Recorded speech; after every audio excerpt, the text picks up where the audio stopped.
அனைவருக்கும் வணக்கம்.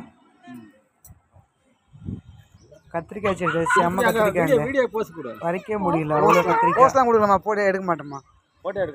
கத்திரிக்காய் ஒரு வீட்டுக்கு கத்திரிக்காய் செடி வச்சிருந்தா அது நமக்கு எவ்வளோ ஒரு நன்மைன்னு இந்த கத்திரிக்காய் செடி 2 செடி தாங்க வச்சேன். இவங்க முடியல என்னால இவங்க பண்ற அட்டகாசம் இல்லாம எங்க அம்மா வீட்டுக்கு வர கத்திரிக்காய் பறிக்கிறேன். 5 வீட்டுக்கு கத்திரிக்காய் கொடுத்துருக்கு.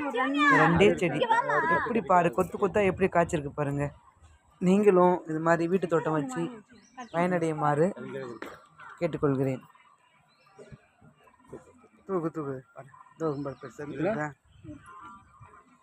அந்த காலத்தில் சொல்லுவாங்க கத்திரிக்காயில் வந்து நமக்கு வந்து நோய் எதிர்ப்பு சக்தி, இம்யூனிட்டி அதிகமாக இருக்குது அப்படின்னு. ஆனால் இப்போ தான் நம்ம வந்து கத்திரிக்காய் அதிகமாக யூஸ் பண்ணுறது இல்லை. ஆனால் இருந்தாலும் சாம்பார்னு வந்துட்டா கத்திரிக்காய், முருங்கைக்காய், மாங்காய் இந்த 3 போட்டு வச்சு பாருங்கள். அந்த சாம்பாருடைய டேஸ்ட்டே வேறு தான்.